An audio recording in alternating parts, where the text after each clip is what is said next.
સામે આવી રહ્યા છે કે અમદાવાદ મ્યુનિસિપલ કોર્પોરેશન દ્વારા એએમસી દ્વારા એટલે કે ડિમોલેશનની કામગીરી શરૂ કરવામાં આવી છે। સાબરમતી સુભાષ બ્રિજ પાસે ડિમોલેશનની કામગીરી છે।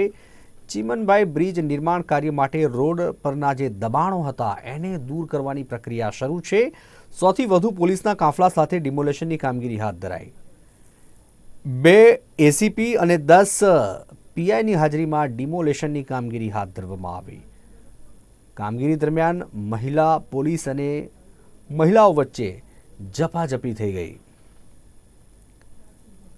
અમદાવાદ એએમસી દ્વારા ડિમોલેશનની કામગીરી સાબરમતી સુભાષ બ્રિજ પાસે ડિમોલેશનની આ કામગીરી કરવામાં આવી। ચીમનભાઈ બ્રિજ નિર્માણ કાર્ય માટે રોડ ઉપર જે વધારાના દબાણો હતા એને ખાસ કરીને દૂર કરવામાં આવ્યા અને તમે જુઓ કે 100 થી વધુ જે પોલીસ કાફલો છે એને ખડકી દેવામાં આવ્યો હતો। ડિમોલેશનની કામગીરી જ્યારે થતી હોય ત્યારે પોલીસ પ્રોટેક્શન તો હોય જ, પરંતુ 2 એસીપી અને 10 પીઆઈની હાજરીમાં ડિમોલેશનની કામગીરી હાથ ધરવામાં આવી।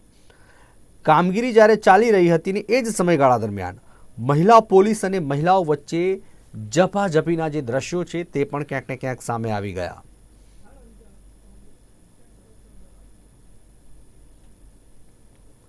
એએમસી દ્વારા ડિમોલેશનની આ કામગીરી સાબરમતી સુભાષ બ્રિજ પાસે ડિમોલેશનની કામગીરી કરવામાં આવી। ચીમનભાઈ બ્રિજ નિર્માણ કાર્ય માટે રોડ પરના જે દબાણો છે તે દૂર કરવામાં આવ્યા। 100 થી વધુ પોલીસના કાફલા સાથે ડિમોલેશનની કામગીરી શરૂ કરાઈ છે। 2 એસીપી અને 10 પીઆઈની હાજરીમાં ડિમોલેશનની કામગીરી હાથ ધરવામાં આવી। કામગીરી દરમિયાન મહિલા પોલીસ અને મહિલાઓ વચ્ચે ઝપાઝપી થઈ ગઈ।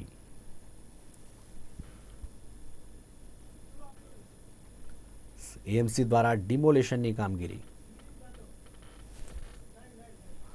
અને આજ અંગે વધુ અપડેટ્સ અને જાણકારી આપવા માટે અમારા સંવાદદાતા બિરેન જાદવ લાઈવ જોડાયા છે। બિરેન, જે પ્રમાણે એએમસી દ્વારા આ ડિમોલેશનની કામગીરી જ્યારે કરવામાં આવી છે, અત્યારે હાલ આપ જે જગ્યાએ ઉપસ્થિત હોય ત્યાં કેવા પ્રકારની કામગીરી ચાલી રહી છે અને ખાસ કરીને કામગીરી કેટલે પહોંચી છે?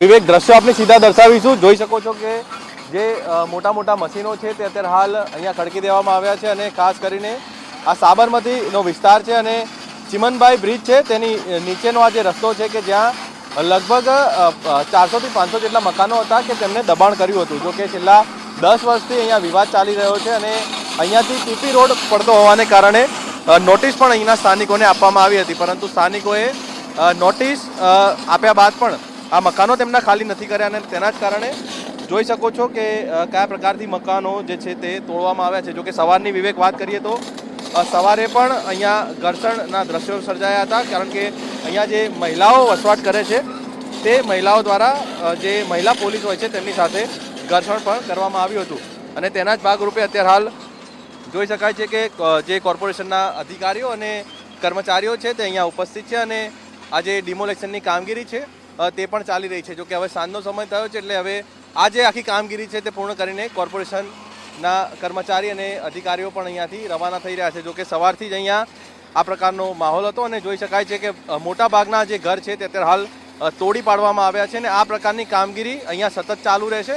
આવતીકાલે પણ અહીંયા જે ડિમોલેશનની કામગીરી છે તે યથાવત રહેવાની છે। દ્રશ્યો આપ જોઈ શકો છો કે જે અહીંના સ્થાનિક લોકો છે અત્યારે હાલ અહીંયા એકત્રિત થયા છે અને કોઈ પણ અનિચ્છનીય ઘટના ન બને, ઘર્ષણ ન સર્જાય તેના માટે ખાસ પોલીસની વ્યવસ્થા પણ કરવામાં આવી છે, જેમાં એસીપી અને પીઆઈ સહિત મોટી સંખ્યામાં જે પોલીસનો કાફલો છે તે તેના છે અને તેની સાથે ફાયર વિભાગ પણ અહીંયા ખડે પગે જોવા મળી રહ્યું છે। એટલે કોઈ પણ પ્રકારની કોઈ અનિચ્છનીય ઘટના ન બને તેનું ખાસ ધ્યાન રાખવામાં આવ્યું છે અને લગભગ અહીંયા 400 થી 500 જેટલા મકાનો અહીંયા આવેલા હતા અને તે મકાનો અત્યારે હાલ તોડી પાડવામાં આવેલા છે, કારણ કે નાના ઝૂંપડા પણ છે અને કોઈક મોટા ઘર પણ છે। એટલે આ પ્રકારના જે ઘરો છે અને તે ઘરો તોડી પાડ્યા બાદ જે તેમનો સામાન છે તે પણ આપ જોઈ શકતા હશો કે સામાન પણ તેમને બહાર રાખવો પડી રહ્યો છે। જો કે રાજ્ય સરકાર દ્વારા પણ જેટલા પણ સ્થાનિક લોકો છે તેમને વૈકલ્પિક વ્યવસ્થા કરવા માટેની બાહેધરી પણ આપવામાં આવી હતી કે અહીંયાથી જ્યારે ઘર ખાલી કરવામાં આવે ત્યારબાદ તેમને રહેવાની બીજી સુવિધા કરી દેવામાં આવશે। પણ આ જે સ્થાનિક લોકો છે તેમણે તેમનો અમલ નથી કર્યો ને આખરે અમદાવાદ મ્યુનિસિપલનું બુલડોઝર આ જે તમામ લોકો છે તેમના ઘરો પર ચાલ્યું અને અત્યારે હાલ આ પ્રકારની સ્થિતિ અહીંયા જોવા મળી રહી છે. જોકે આજના દિવસે આટલા બધા મકાન તોડી પાડવામાં આવ્યા છે. હવે આવતીકાલથી આ જેટલા પણ મકાનો તોડી પાડવામાં આવ્યા છે તે તમામ જે કાટમાળ છે તેને હટાવવાની કામગીરી પણ કરવામાં આવશે. અને આ જે આખો રોડ છે આ આખા રોડને અડતા જેટલા પણ ઘરો છે તે તમામ ઘરો જે છે તે તોડી પાડવામાં આવશે. વિવેક, બિરેન, ખાસ વાત આપે એ કહી કે તમે જુઓ કે 10 વર્ષના વિવાદની વાત કરી. પહેલાં તો એ જાણો કે આ 10 વર્ષનો વિવાદ શું હતો, એવું તો એ વખતે શું થઈ ગયું હતું અને એનું જ્યારે આજે અમલીકરણ કરવામાં આવ્યું છે ને એને જ દ્વારા આજે આ બુલડોઝર ફેરવવામાં આવ્યું છે. સ્થાનિકો દ્વારા કોઈ પ્રતિક્રિયા આપવામાં આવી છે આ સમગ્ર ડિમોલેશનની કામગીરી દરમિયાન?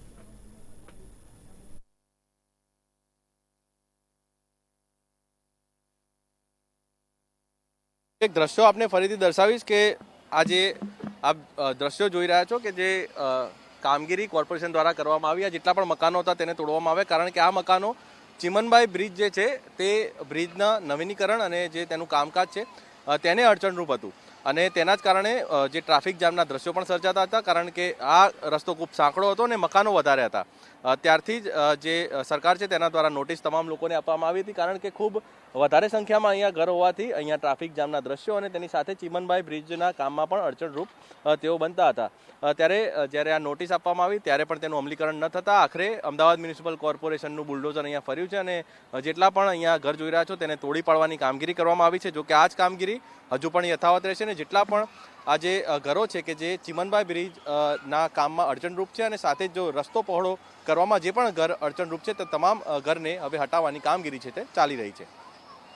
આભાર બિરેન, જાણકારી અને અપડેટ આપવા માટે. અમારા સંવાદદાતા બિરેન જાદવ જોડાયા હતા લાઈવ. એમને સ્પષ્ટપણે જણાવ્યું કે તમે જુઓ કે અત્યારે સાંજનો સમયગાળો તો થઈ ગયો છે એટલે અત્યારે કામગીરી હવે બંધ થઈ જશે, પરંતુ આવતીકાલે એટલે કે તારીખ 16ના રોજ વિધિવત ફરીથી એ કામગીરી શરૂ કરવામાં આવશે અને જે આખું ડિમોલેશનની પ્રક્રિયા છે એ શરૂ કરવામાં આવશે.